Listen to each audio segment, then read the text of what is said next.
tenemos la fortuna de estar acompañados con 4 de los líderes de pensamiento en todo lo que tiene que ver el sector inalámbrico y el sector de telecomunicaciones de América Latina. Tenemos más de 100 años de experiencia aquí reunidos. Lo tenía que decir para que se sientan jóvenes. Y el panel va a tener la siguiente estructura. Yo voy a dar una muy breve presentación porque estoy seguro que quieren escuchar a los expertos y luego vamos a pasar a hacer algunas preguntas generales y preguntas específicas para cada uno de ellos. Si alguien tiene alguna pregunta que quiera hacer, me la puede pasar por escrito y yo veo quién de ellos la puede contestar, sobre todo si es Marcelo. Yo represento 4G América, es una asociación de la industria que tiene proveedores, fabricantes y desarrolladores de telecomunicaciones.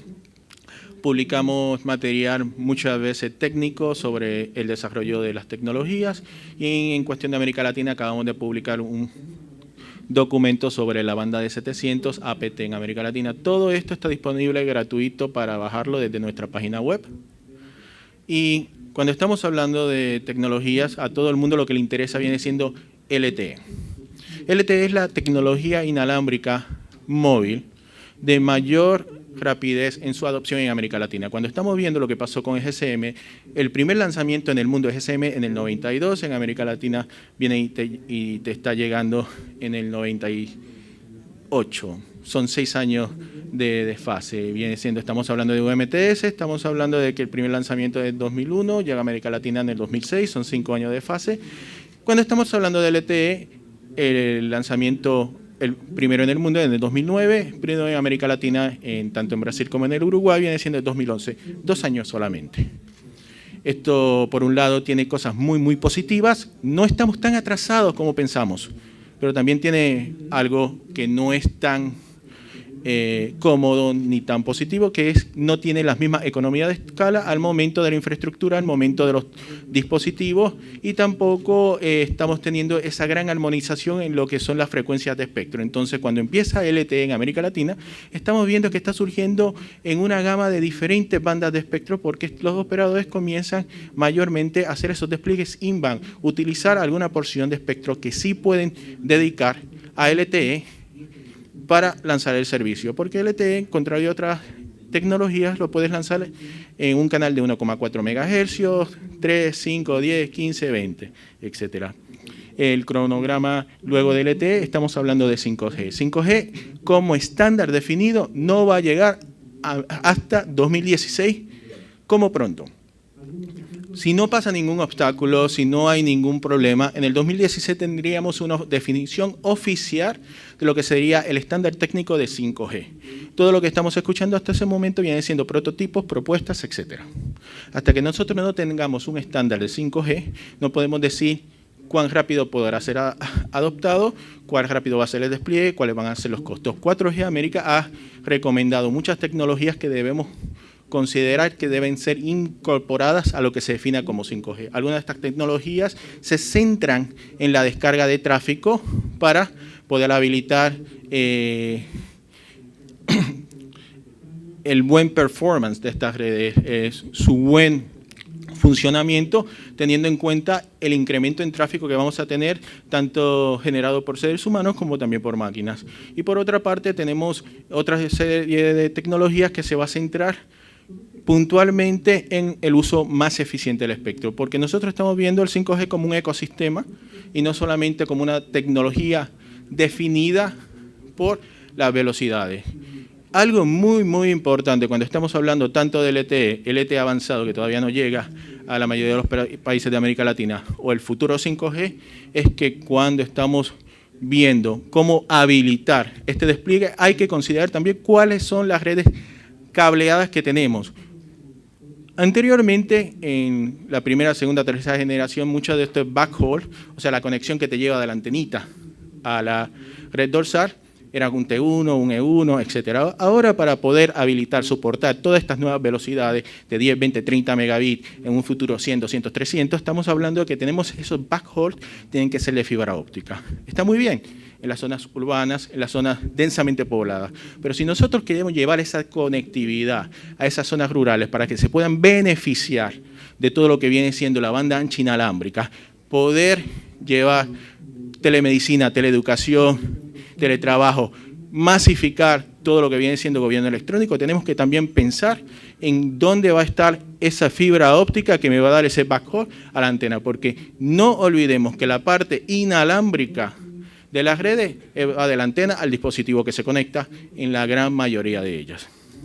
Cuando estamos hablando de 5G, es lo que les había dicho del ecosistema, y algo que siempre vamos a necesitar en todo el tema de las redes móviles viene siendo el espectro. El espectro, como todo bien sabe, viene siendo el insumo esencial para las redes inalámbricas. Viene siendo es como esa gran autopista que tienes que tener con más carriles si van a tener muchísimo más tráfico para evitar el embotellamiento. En América Latina se ha identificado como una de las bandas más apropiadas la de 700 y por eso tenemos ese famoso apagón analógico o ese encendido digital que en estos momentos está ocurriendo en casi todos los países de la región. En los próximos 10 años debería haberse dado ese apagón analógico en todos los mercados, teniendo un Perú me parece que viene siendo el último en el 2025. ¿Qué significa este apagón? Simplemente vamos a mover a la televisión abierta analógica terrestre de esta banda, la vamos a reposicionar, se va a transferir a digital, va a poder ofrecer más señales en menos cantidad de espectro, vas a tener un sobrante, este sobrante lo vamos a dar para las tecnologías inalámbricas móviles. Esto significa que poco a poco vamos a ir, mientras vamos migrando de analógico a digital, se va liberando espectro, entonces lo vamos a poder estar ofertando. Es muy importante poder hacer viable la oferta de espectro en América Latina porque, según la sugerencia de la Unión Internacional de Telecomunicaciones, para el desarrollo sano de las redes de banda ancha móvil, se estima que de 1.300 MHz sería lo necesario. Nadie en el mundo te llega a esta cantidad, digamos, te pueden llegar a 600, 700, 800, pero en América Latina no llegamos ni a la mitad, ni a 650. Esto es una comparativa de cuánto ha sido el espectro adjudicado a los operadores para que ofrezcan servicios móviles en la región y como pueden ver, la gran mayoría ni siquiera llega a 300. Con la adjudicación de espectro en 700, pues obviamente este monto se incrementa, pero no es solamente adjudicar el espectro, es cuando lo adjudique se puede utilizar de forma inmediata. De poco sirve que te pase como pasó en Brasil, que en el 2014 te entregan 3 licencias en 700 MHz, pero hasta el 2018, 2019 no las vas a poder comenzar a utilizar para ofrecer servicios móviles comercialmente.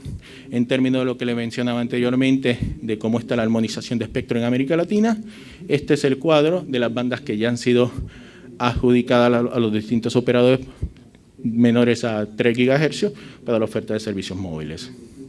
En términos de cómo estamos en la región, bueno, según la consultora OBUN, que no está presente hoy en día, para el 2019 el 86% de todas las líneas móviles en América Latina deberían estar habilitadas para banda ancha móvil. Esto significa más de 5 o 10 megabits por segundo.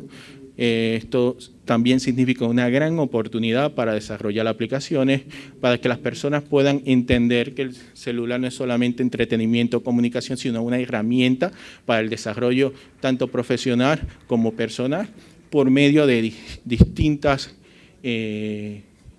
servicios que le pueden ayudar tanto en su trabajo, educación, relacionamiento con el gobierno, etcétera. Las conclusiones son bastante sencillas, se necesita más espectro, la disponibilidad de fibra óptica para habilitar que te funcionen bien estas redes avanzadas de servicios móviles es esencial. Con las redes de banda ancha inalámbrica, móvil o fija, se pueden habilitar muchos servicios, masificar todo lo que viene siendo telemedicina, teleeducación, gobierno electrónico, etcétera. Y algo que no había dicho, que tengo que decir ahora, para que todo esto funcione debe haber una gran cooperación entre el sector privado y el sector público. Ni el público lo va a poder hacer todo, ni el sector privado tampoco. Esa es la breve presentación. Aquí es donde nos pueden ver en redes sociales. Y ahora vamos a comenzar con los expertos. En la mesa tenemos a Gina Sánchez. Ella está basada en Bogotá, de Frost & Sullivan y tiene más de 10 años de experiencia en todo lo que son temas de tecnologías de información y comunicaciones. Ha sido autora de muchos estudios y ha trabajado en diversos proyectos, tanto en Colombia como en el resto de la región. Luego tenemos a Guillermo, que viene siendo el experto de Pyramid Research en todo lo relacionado a tecnologías inalámbricas de generación avanzada. Y en el pasado trabajó para Net1 en Venezuela y Siemens Enterprise Networks.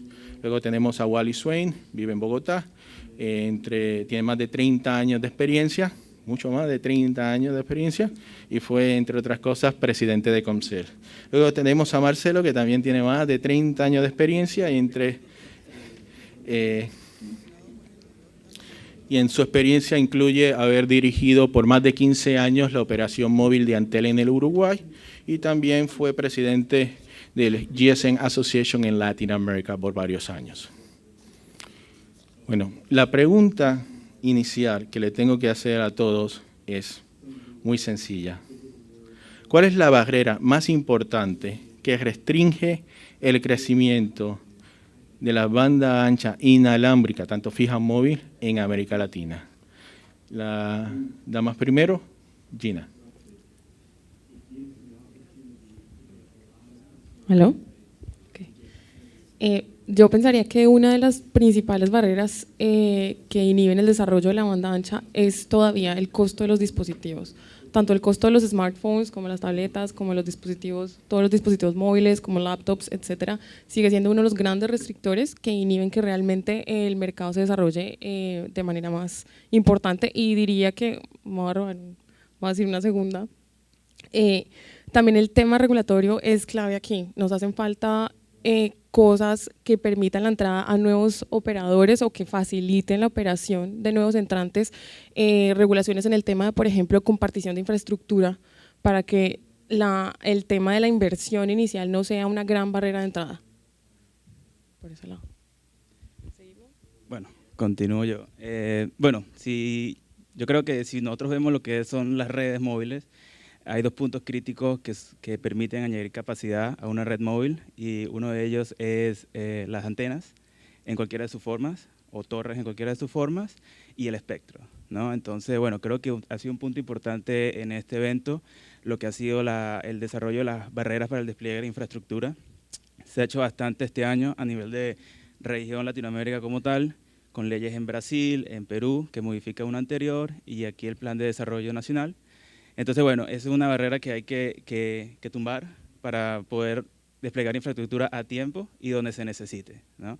Y el otro tema de la capacidad es el espectro, que si vemos, por ejemplo, en algunos países que han llegado tarde a la asignación de espectro de 4G, como son Venezuela, Ecuador y Argentina, esto ha limitado bastante el desarrollo de esta tecnología en estos países, ¿no?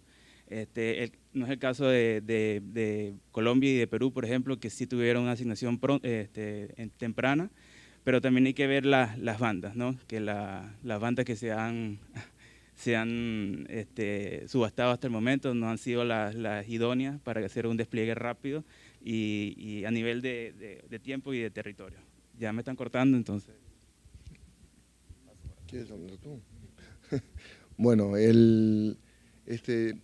yo también coincido un poco con lo que han comentado mis colegas, pero separaría un poco las barreras de dos perspectivas. Una en lo que tiene que ver con el despliegue y otro en lo que tiene que ver con la adopción. El despliegue de la infraestructura para banda ancha, como se dijo, depende de varios factores. Uno es el nivel de inversiones, la capacidad de poder instalar infraestructura y espectro suficiente. Sabemos que en Latinoamérica estamos bastante lejos de las recomendaciones de la UIT de espectro por país, con lo cual eso ya es la primera barrera para que podamos dar mayor capacidad.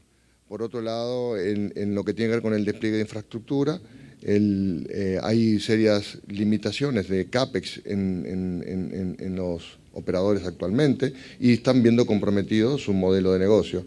Entonces, hoy yo diría que banda ancha, no se ofrece porque los promedios que tenemos en la región, estamos hablando de menos de 10 megabitios por usuario con lo cual yo diría que no estamos dando una oferta adecuada. Y por otro, para el lado de los usuarios, está el precio de los servicios, que ya habiendo descremado los segmentos A, B, C, 1 y los segmentos D y E, tenemos que lograr penetración en los segmentos más pobres, y los niveles de precios que hoy tenemos para adquirir un paquete, todavía sumando el precio del terminal, todavía no permiten la rápida adopción.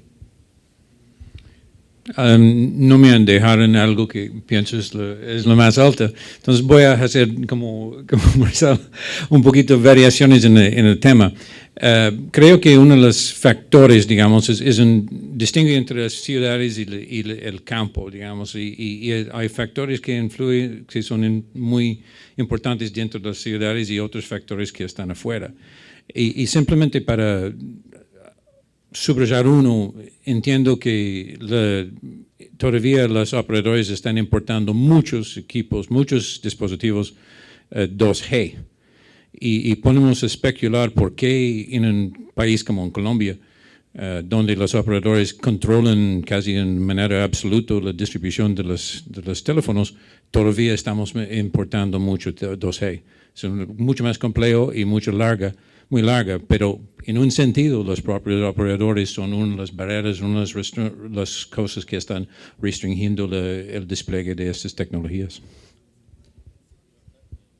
Bastante interesante lo que han dicho inicialmente. Digamos, en Colombia capaz que podríamos estar hablando del factor minutero, los famosos teléfonos flecha que todo el mundo quiere, pero bueno, ya que Wally se está quejando de que fue el último, vamos a comenzar ahí. Wally, ¿qué tú piensas fue el evento más importante en telecomunicaciones? ¿Cuál fue el gran anuncio en telecomunicaciones?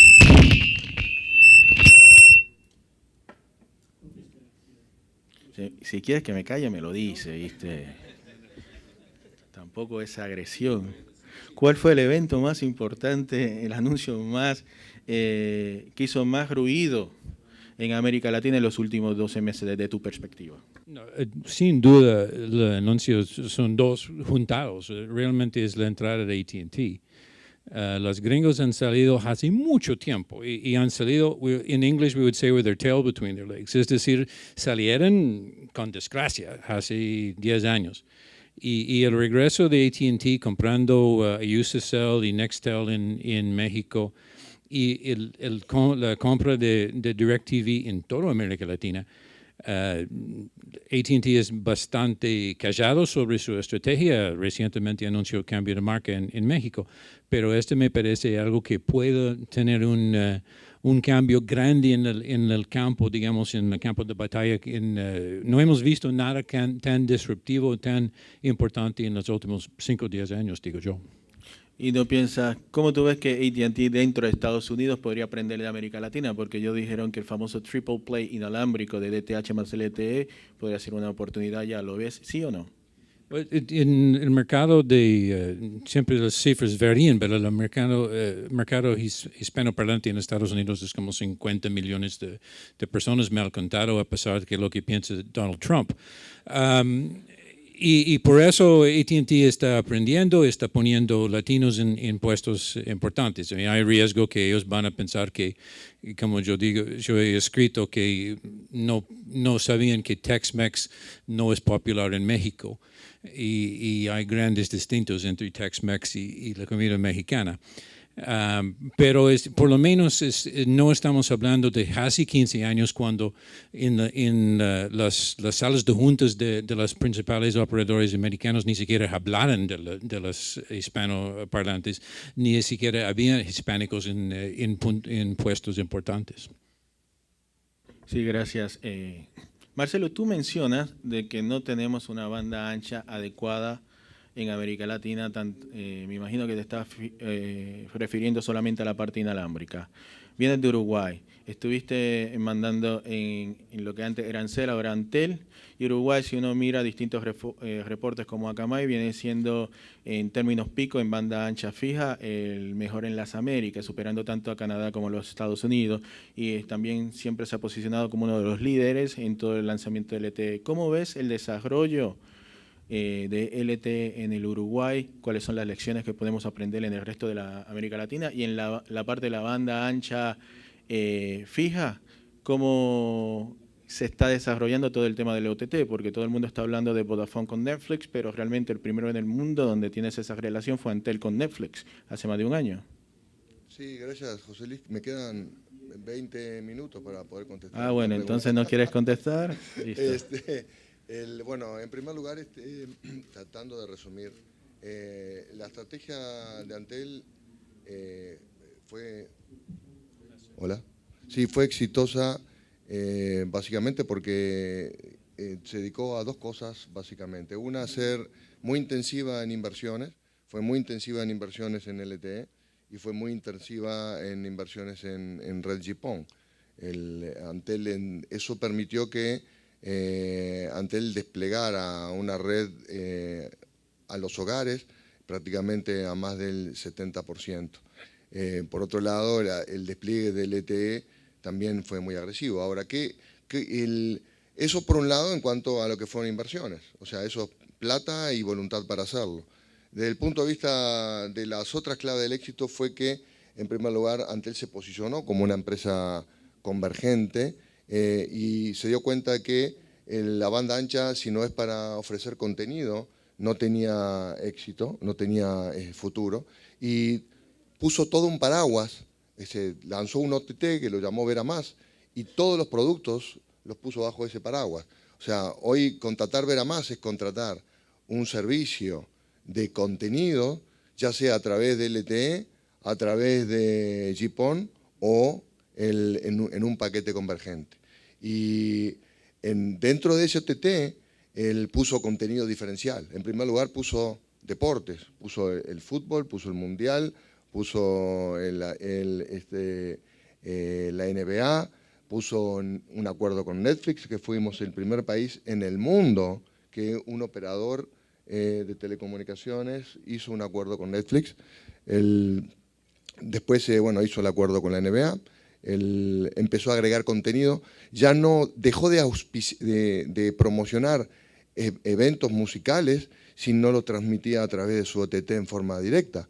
Eso es un cambio fundamental. Es decir, auspiciar a los Rolling Stones, bueno, cualquiera pone la plata, pero decir, si quieres que yo te lo auspicie, me tenés que dar la exclusividad para que yo lo pase por mi canal OTT, eso es un diferencial. Y eso hizo que el crecimiento de los servicios de LTE en Uruguay fueron exponenciales, para Antel por lo menos, más de 500.000 servicios en un año, y voy a solamente mencionar la experiencia del Mundial. En un mes, que fue el primer mes del lanzamiento de LTE, tuvieron más de 8 millones de páginas vistas y más de casi 5 millones de videos vistos, que eso es muy importante para un país que tiene 3 millones de habitantes. Sí, me imagino que fue hasta el golazo de James, pero no importa.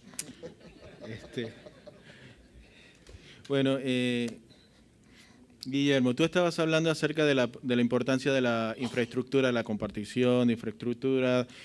¿Cuáles son los desafíos que están enfrentando los operadores al momento de montar sus redes? ¿Y qué está pasando a un nivel de regulación en América Latina en este tema? Bueno, mira, el tema de despliegue de infraestructura no es nuevo. Los operadores han vivido con esto en Latinoamérica desde hace muchos años.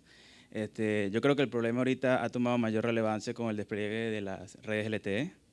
Bueno, primero porque los reguladores han impuesto una serie de requerimientos de cobertura, ¿verdad? Y requerimientos de calidad, y mientras que los operadores no pueden desarrollar la infraestructura necesaria para cumplir con esos requerimientos. Entonces pareciera que hay una desconexión entre lo que el gobierno central quiere, ¿verdad? Y lo que las municipalidades o los gobiernos a niveles municipales quieren también para sus municipios.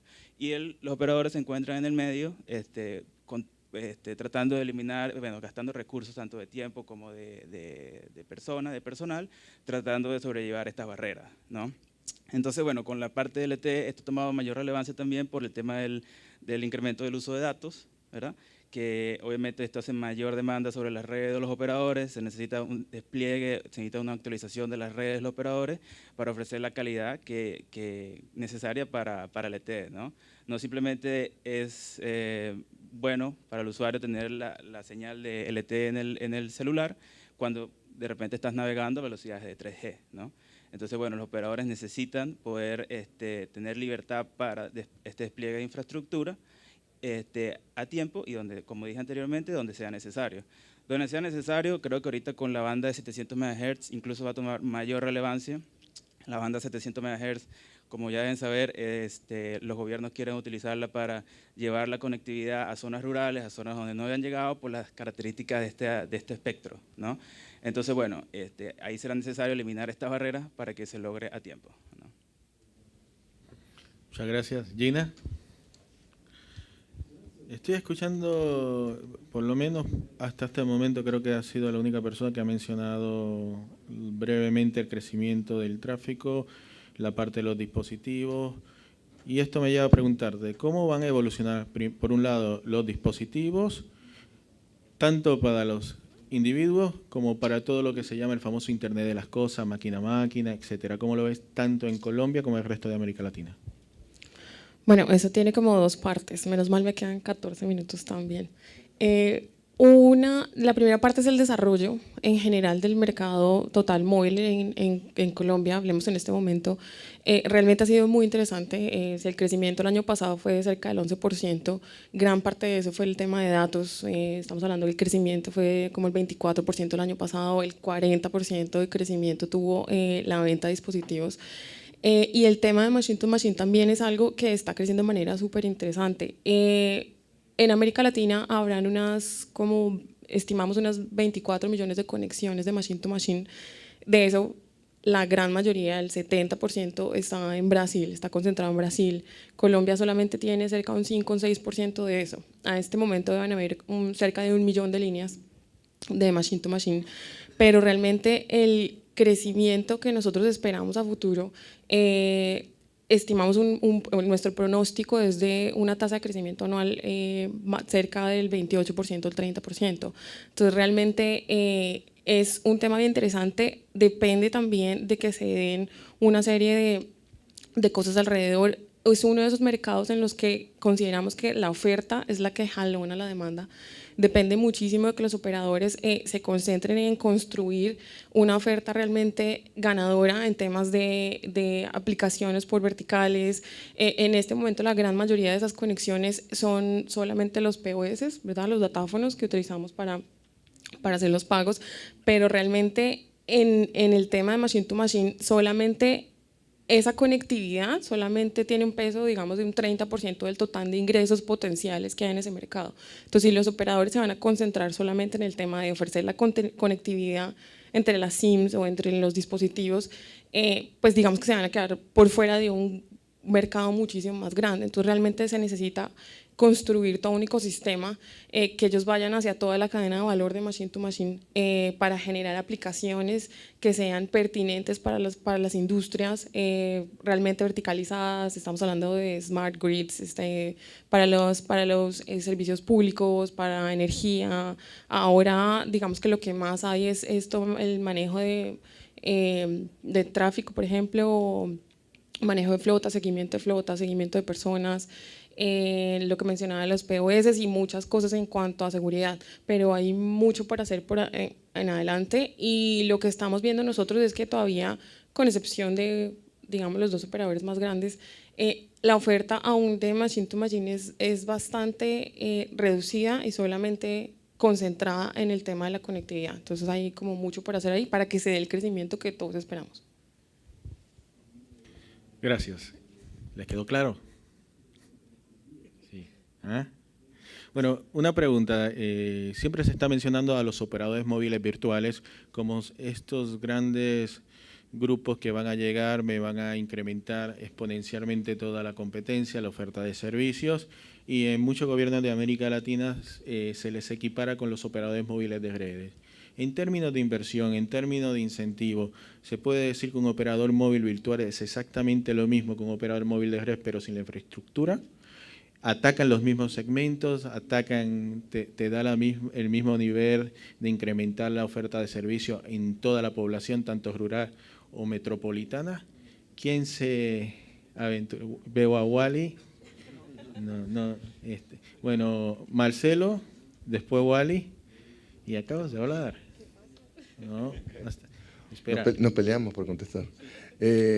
A ver, hace 15 años que aparecían los operadores virtuales en el mundo, digamos, y ahora hay más de 800, y hasta donde yo sé, salvo algunos mercados excepcionales donde han logrado penetraciones superiores al 10%, participaciones de mercado superiores al 10%, en general no han movido demasiado la aguja. Sí en la competitividad, a pesar de que la mayoría de los operadores se lanzaron en épocas tempranas. Ahora todos los operadores que estamos viendo en América Latina, salvo en el caso de México, que tiene muy poca penetración comparado con el resto de la región, y tampoco que los operadores virtuales llaman la atención que apenas han logrado un 0,3% de participación. En América Latina están todos operando bajo más de 100% de penetración y también están logrando, en Colombia están cerca del 6%, en Chile un poco más del 2%. Evidentemente, un operador móvil virtual no es lo mismo que un operador de red, no va a ser nunca el mismo nivel de inversiones, tiene que rentabilizar al máximo la estrategia, tiene que tener una estrategia de nicho. Cuando han operado en prepago. Entonces, ¿por qué nunca salió Antel Móvil en Argentina? Bueno, eso es una pregunta interesante para responder. Yo creo que básicamente porque no se llegó a un acuerdo con Telecom Personal en su momento. Bueno, como digo, son bastante diferentes, tienen una estrategia totalmente diferente y el futuro, ya me adelanto a decir que el negocio de voz y de mensajería ya está cambiando, mismo está cambiando el negocio de datos, o sea que las operaciones virtuales en adelante van a ser muy diferentes a las que vemos ahora y tenemos que pensar en IoT, tenemos que pensar en OTT, tenemos que pensar en otro tipo de estrategias en las cuales los operadores virtuales van a querer participar. Ok. Uno necesita pensar en los MVNOs en términos de canales de distribución. Y porque el producto fundamental es lo del operador con red. Y el éxito de un MVNO es identificar un mercado donde ellos están más eficientes o más efectivos en distribuir que los operadores. Por eso siempre van a ser chiquitos. Porque estamos hablando de nichos. Hay nichos, obviamente hay nichos grandes. Hay un MVNO en Brasil que es asociado con una iglesia evangélica y es grande. Pero todavía en términos brasileños es chiquito. Y eso es lo que estamos observando, que cuando uno puede identificar un nicho, son exitosos y casi siempre, por eso, son orientados al mercado o segmentos que son o sensibles a precio o sensibles a affinity en el sentido como en la iglesia. Pero mi pregunta siempre es, con todo el antagonismo que los operadores han tenido en América Latina para los MVNOs, mi estadística favorita es ¿cuál es el MVNO más grande del mundo? ¿Cuál es? ¿Quién es el dueño? El dueño del MVNO más grande del mundo es América Móvil. Y eso siempre me llama atención en pensar en esto. Se llama TracFone, está en Estados Unidos y es el quinto operador con más líneas en ese mercado. Exacto. Solamente detrás de AT&T, Verizon, Sprint y T-Mobile. Pero ahora que mencionas el caso de Brasil, donde tenemos 3 DTHs de la Iglesia Evangélica, también tenemos el caso de Vodafone. Y como ves, por eso estamos viendo, tenemos no solo uno, hay 2 MVNOs en el caso brasileño donde se especializan en servicio de máquina a máquina. ¿Cómo lo ves ese servicio viajando de Brasil, teniendo en cuenta que, por ejemplo, un operador como Vodafone te dice, yo llego a Brasil y solamente me interesan los 750 clientes globales que están en este mercado. No me interesa tener 1 millón. A mi juicio, eso es una estrategia muy inteligente. El problema siempre ha sido la arrogancia de los operadores que han pensado que puede ser absolutamente todo. Cuando estamos mirando M2M, donde el conocimiento vertical y la existencia de software y de aplicaciones verticales, uno por fletes, uno por telemetría, etcétera, etcétera, mucho más inteligente de organizar el mercado usando M2M, MVNOs para vender en un nicho, otra vez, en un vertical que el operador trata de ser experto en todas las verticales que son relevantes. Bueno, ya vamos a cambiar el tema un poquito, vamos a hablar de teléfonos. Gina, en el caso de Gina, en Colombia viene siendo prácticamente el único mercado de América Latina donde no tienes contratos. Y cómo esto ha impactado el mercado de los celulares. Y acá a Guillermo, la pregunta es, a los dos, ¿qué rol tiene la disponibilidad de teléfonos en la adopción de tecnologías como LTE y en un futuro LTE avanzado? ¿Cómo eso te puede impactar la viabilidad de un negocio? Damas primero, por favor. Me dijiste que acaba de hablar.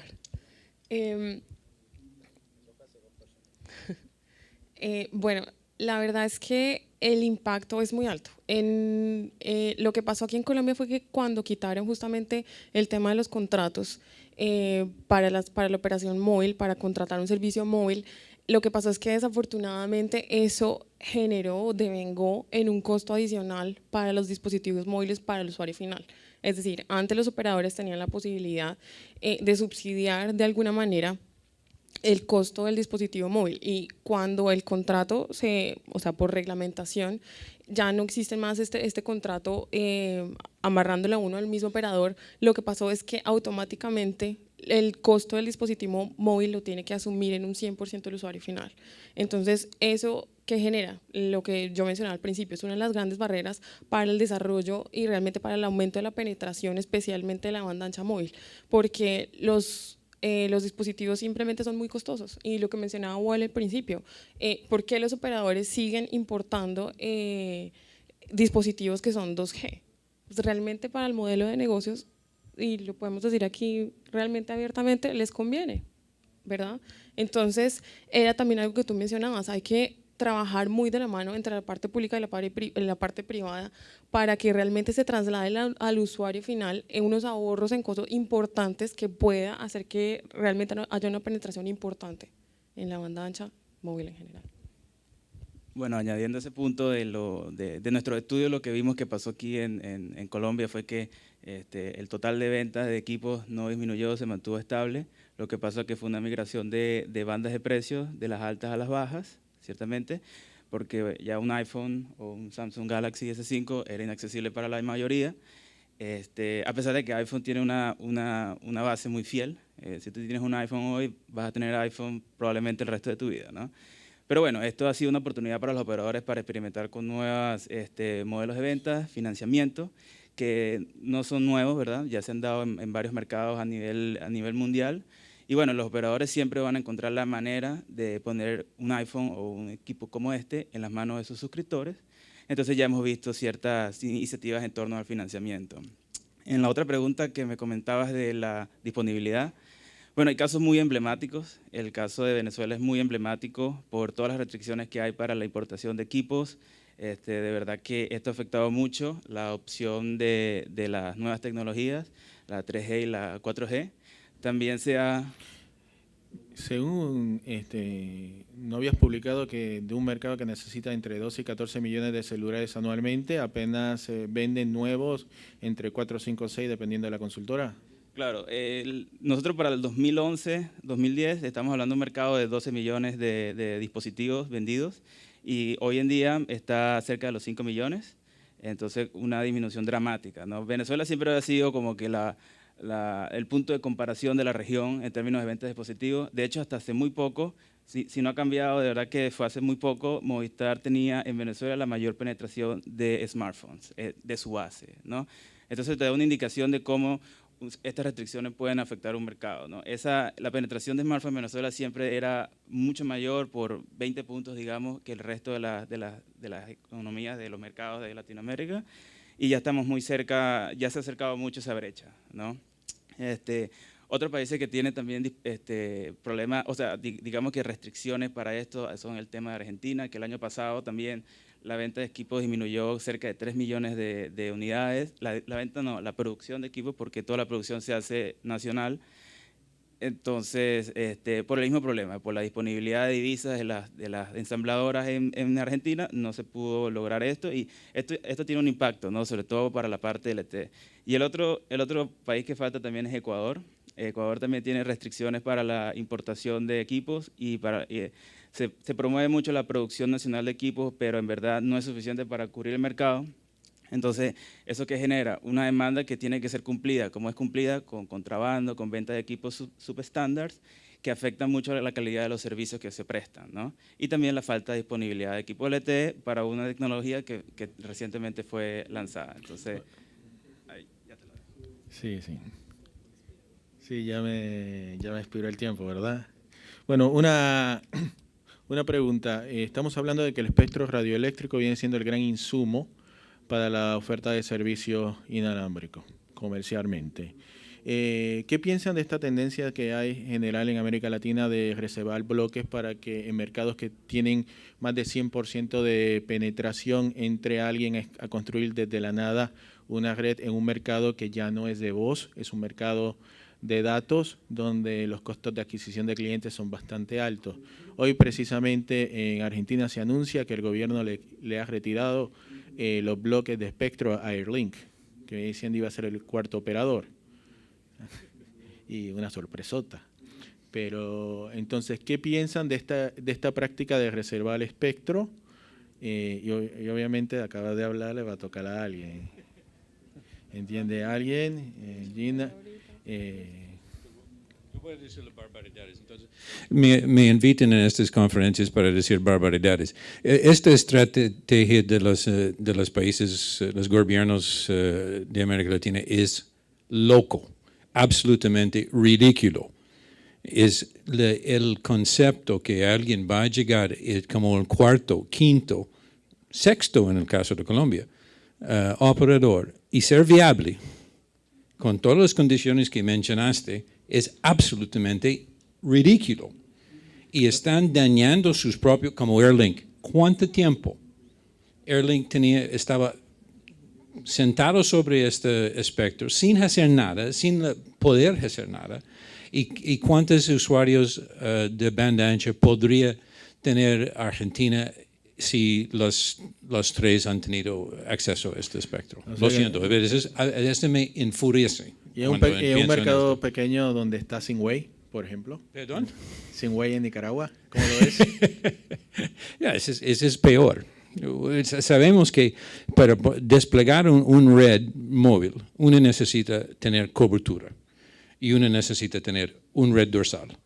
Y aún con las redes dorsales nacionales, que por fin bueno que estamos desplegando esto, necesito sitios, necesito torres, necesito lugares, necesito una red de distribución. Es insane pensar que un cuarto o quinto, un chiquito en el mercado de este tamaño podría sobrevivir. Y esto no tiene sentido. Es imposible de desplegar el capital. Aún en el caso de Airlink, con financiamiento implícito del gobierno, no podría desplegar. Es ridículo. Marcelo, ya que tú trabajaste en Paraguay y en el Ecuador en estos temas, ¿cómo lo ve la perspectiva? Digo, a ver, totalmente de acuerdo. El problema de Paraguay y el problema de Ecuador, y también yo diría que el problema de Colombia, desde el punto de vista del regulador, que bueno, la solución que están buscando no es la mejor, es que son mercados donde hay un operador dominante. ¿Sí? En Paraguay es el menos dominante de todo, donde está Millicom, digo, pero bueno, en Ecuador 70% del mercado para América Móvil, en Colombia 62% para América Móvil. Eso les trae una gran preocupación. Los economistas normalmente piensan que los mercados tienen que tender al equilibrio y que si hay 4 operadores todos tienen que tener el 25% y si hay 3 todos tienen que tener el 33%. Entonces, piensan que o agregando muchos operadores virtuales o reservando espectro para nuevas OMR, eso lo van a lograr. Yo estoy de acuerdo, digo, primero que ya no hay caso de negocio, segundo, hoy tienen muchos problemas para resolver antes que eso, digamos, problemas de asignación de espectro a los operadores existentes, problemas que ayer lo vimos en el panel donde estaba la gente de la DNP y de la CRC, problemas y también de la OIT en cuanto al despliegue de infraestructura. Es decir, hay muchos problemas prácticos para resolver, ni que hablar el tema de la sostenibilidad de las inversiones, del caso de negocio para los operadores existentes. Entonces, digo, yo creo que a veces por pensar en más competencia no significa que uno piense más en el usuario final. Guillermo, a ti quiero que me des la perspectiva de Vitel en Perú, donde sí ha construido y donde sí tiene una red dorsal. Vamos a ser respetuosos, Marcelo. Una red dorsal de fibra óptica que, según los cálculos, supera ya los 13.000 kilómetros. Entonces, ¿por qué alguien como Vitel sí puede y en otros mercados se ha visto tan difícil? Bueno, Vitel tuvo muchos problemas al principio porque el espectro se le asignó, pero no se le liberó. Tuvo bastante tiempo esperando por el espectro. Perú también, junto con México y Colombia, y Paraguay, uno de los mercados más concentrados de la región, ¿no? La entrada de Entel le dio un aire, ¿verdad? Porque antes con Nextel, un operador bastante focalizado, ¿no? Entonces, Vitel, que es parte de Vitel, este es un operador vietnamita que ya en sus mercados donde ha ingresado de esta manera, él ha tenido bastante éxito, logrando capturar participación de mercado muy rápido, enfocándose justamente en ese segmento bajo, ¿no? ¿En Haití? No. En la mayoría, digamos, que sus segmentos, sobre todo en los Asia-Pacífico. Entonces, si es un operador que de repente es nuevo para la región, pero sí ya tiene experiencia, es un operador que tiene ya también una capacidad en otras regiones. Entonces, digamos que no es un operador que no se ha visto en una situación antes. Entonces, por lo menos ha sido un operador que ha logrado tener una participación de mercado importante en sus primeros meses de operación, en sus primeros tiempos de operación. Y bueno, nosotros en Pyramid Research pensamos que sí van a lograr, junto con Entel, dinamizar bastante el mercado, ya lo han hecho, y se ha visto bastante la respuesta tanto de Claro como de Movistar. O sea que sí, digamos que en Perú sí se ha logrado esa dinamización del mercado. En Perú estamos viendo una anomalía, pero bueno, la última pregunta obviamente va a ser para Gina. ¿Cómo lo ves todo lo que acaban de decir en el contexto colombiano? A reservar el espectro para nuevos entrantes, teniendo en cuenta la licitación del 30 de junio de 2013, donde hubo varios bloques que no recibieron oferta de nadie, y entonces son los bloques que se iban a estar licitando desde agosto del año pasado y todavía se sigue prorrogando. Ok, la verdad es que estoy de acuerdo con Wally. Para un operador entrante es la gran barrera de entrada, porque no es solamente mayor, sino que es la gran barrera de entrada, es justamente el despliegue de infraestructura. Es muy loco pensar efectivamente que un operador va a poder entrar y va a poder tomar todo ese espectro y desplegar la infraestructura que necesita. Pero lo que yo he visto en Colombia es casos interesantes, por ejemplo, lo que está haciendo ETV. ETV ganó un espectro y lo que ellos están haciendo es un acuerdo de despliegue conjunto de infraestructura. Entonces me parece que si bien esa es una de las grandes barreras para el crecimiento del mercado, realmente los operadores también pueden encontrar otro tipo de fórmulas para hacer ese despliegue y que realmente eso se pueda traducir en una mayor penetración para el usuario. Muchas gracias. Con esto concluye la intervención de los analistas, porque obviamente ya cumplimos el tiempo. Nos enteramos que los reguladores son locos, que los operadores son arrogantes, que hay una gran necesidad de espectro, que los operadores móviles virtuales no van a reemplazar en todo a los operadores ya establecidos, y que se necesita una cooperación entre el sector privado y el sector público para poder masificar estas tecnologías. Pues ya no me queda nada que pedirles, solamente un gran aplauso a estos expertos que nos han compartido hoy.